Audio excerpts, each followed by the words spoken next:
And welcome everybody to another edition of the GSMC Sports Podcast brought to you by the GSMC Sports Network. As always, I'm your host Kenneth Grunfelder, and it's great to have you guys here on this Thursday, April 17th. We have a lot to cover on the show today. Before I get into all that, just want to remind you guys, as always, to tip or donate and get your comments recognized, make sure to hit that super chat button in the chat if you want to see me acknowledge any thought or comment you may have throughout the live broadcast. It makes the show more lively, more entertaining. Between myself, the host, and you guys, the viewers, we appreciate you guys' viewership each and every day, so any contribution you can make to the show means the world to us as we put out content for you guys each and every day. And also, the other way to help out the show is by going to the link at the bottom of the show segment on the ticker, gsmcpodcast.net. That is gsmcpodcast.net. So, let's get into what we are going to discuss for today. So, we're going to start off the show. We're going to recap the play-in games from last night, the Bulls and the Heat. The Heat picking up the win there, defeating the Bulls once again in the play-in tournament. Then we will get into talking about the Mavericks and the Kings and their game from last night as the Mavericks pick up the win in that matchup. And then in the second part of the show, we'll talk about the first-round matchups. What teams, what higher seeds have a chance of being upset in the first round? So we'll talk about that. We will also talk about the Giants holding some workouts for quarterbacks, mainly Shedeur Sanders, Jalen Milroe, Tyler Show from Louisville. So we'll get into that as well. I watched a little bit of Joe Shane's recent press conference with the draft coming up. It's exactly a week from today, so we'll talk about what he had to say. Then we'll talk about Nick Chubb. Nick Chubb is a big name that is still out there, and we'll talk about where he could potentially end up. He's still, unsigned. So, yeah, we will get into that.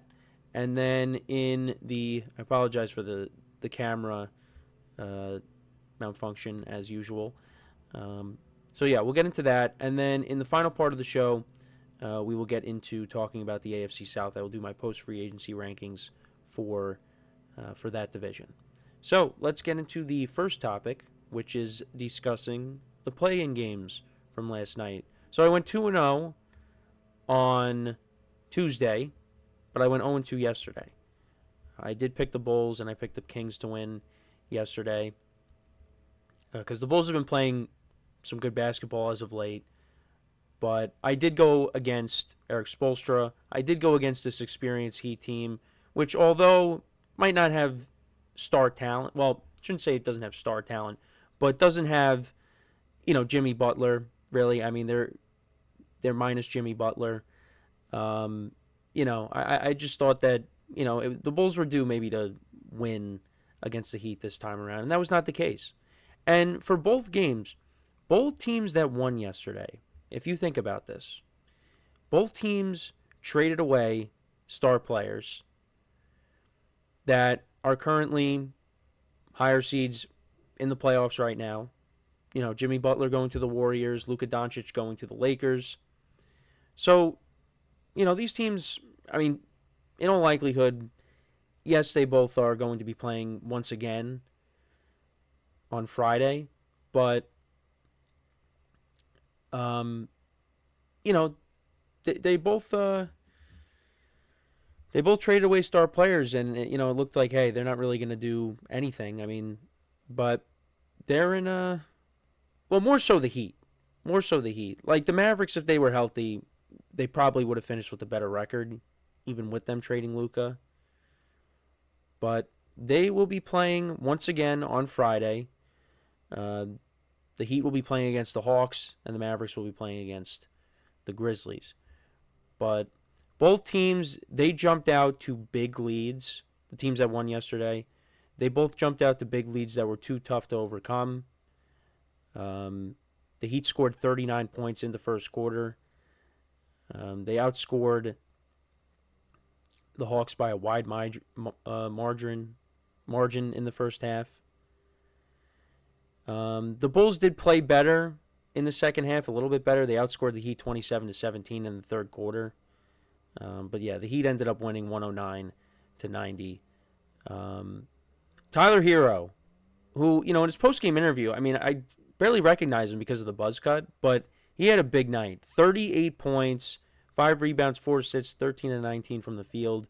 He went 9 of 10 from the free throw line, 3 of 7 from three.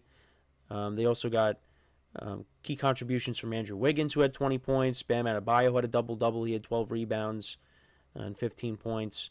And Davion Mitchell, who was being praised last night, had a great night, shooting 5 of 5 from the field, 2 of 2 from three. Was playing very good defense on Kobe White.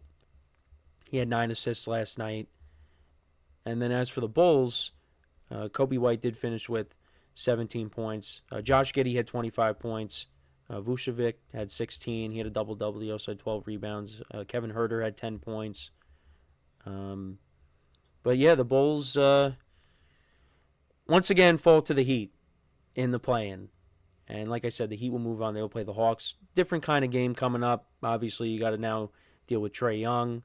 But you know what? This is an experienced Heat team that's been there before. And they know that. They came in focused. And, they got a very good coach. And, I should have taken the similar strategy like I did with the March Madness tournament, even though towards the end there it didn't really pan out like I wanted to. But, with Eric Spoelstra, with that team, that team has been to the finals a couple times, in recent years. And, yeah, they might not have, the superstar that they've had in the past. But you know what? They still got some good players over there. So they could at least, get to the first round of the playoffs. But, I don't really expect them to go very far because they're going to be playing the Cavs. So LeBron's two former teams going at it in the first round, potentially. All right, so let's get to the Mavericks-Kings game. So I did pick the Kings last night. Unfortunately, that did not go as planned. But the Mavericks, they played very well last night. They jumped out to a big lead. In the second quarter, that was really what made the difference. Because the game was going back and forth in the first quarter. But the Mavericks outscored the Kings in the second quarter 44-19. And that made the difference. The Kings did outscore the Mavericks in the second half. But again, it was too big of a deficit to overcome. Klay Thompson had 23 points last night. And what was interesting is, and I forgot about this, and, that's on me for forgetting because, there's always comments on it, is that last year in the play-in game against the Kings, when he was with the Warriors, he had 0 points. He went 0 of 10 from the field. He went, 0 of 6 from 3. And, the constant memes about it, constant comments on social media about it. So, when he was being interviewed by Scott Van Pelt after the game, he made a joke about it. Because this was like a house of horrors for him going back to last year. But he turned in a very good game, 23 points. He went 8 of 11 from the field, 5 of 7 from 3. Anthony Davis, not a great shooting night, but he was good from the free throw line. He did finish with 27 points. He went 9 of 23 from the field. 3 of 6 from 3, 9 rebounds. The Mavericks did dominate inside the paint against the Kings. And they got a big team. They got a big team with Davis, with Lively, with Gafford, who finished with 9 points. It's a different style that they are playing right now as opposed to, when they had Luka. And then P.J. Washington, he finished with 17 points for the Kings. DeMar DeRozan, 33 points. He went 13 of 28 from the field. He took a lot of shots. Zach LaVine had 20 points. Sabonis had 11. And then looking at the comparison of both teams, the Mavericks shot almost 50%. The Kings shot 46%. Mavericks were 50% from 3. Kings were 39% from 3. Mavericks were 92% from free throw line. Kings were 73%. Kings did out-rebound the Mavericks. I wanted to see if... But yeah, 18 turnovers for the Kings last night, so that wasn't great. But yeah, the Mavericks get the win, and they live to see another day. They will be playing the Grizzlies on Friday, which should be an interesting matchup. But all throughout the broadcast, they were talking about the focus of the Mavericks. Like, they were really focused. They they know all the noise that they've been hearing, and at least for one day, they were able to extend their season. And listen, Jerry Jones has got competition now in Dallas, because if this season continues on into the first round, if he's sitting in the seats in the arena, they showed Nico Harrison a handful of times, and that's what they like to do with the Cowboys and Jerry Jones, is to show his reactions to the game.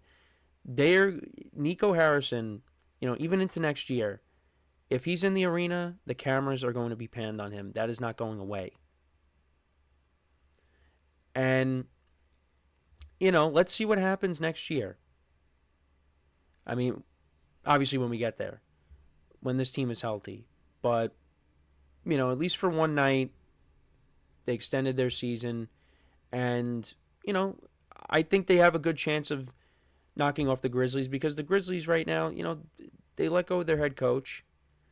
Maybe they're not as focused as the Mavericks are right now. I mean, I think the Grizzlies are a better team, but are they the better coach team at this point? So, those are the games that are on Friday. So you have the Hawks and the Heat, and then the Mavericks against the Grizzlies. So, but there was stuff to like about what you saw from the Mavericks. The Kings, actually, they parted ways with Monty McNair, their GM, after 5 seasons. So, and also the Kings, another team, actually, they traded the Aaron Fox at the deadline. So, but yeah, they're going in a different direction there. As for the Hawks and the Heat, each game this season has been decided by double figures. They split the season series. Tyler Hero, very good numbers against Atlanta. He's averaging almost 25 points, 4.5 rebounds, and 6.8 assists. Trae Young is averaging 17 points, almost 12.5 assists, 26.5% from the three-point line in the 4 meetings against the Heat. So we'll see what happens in the rubber game in this play-in game on Friday. But let me know what you guys think about the games from last night. What were your guys' takeaways from them? Let me know in the comments. So we're going to take our first break of the show.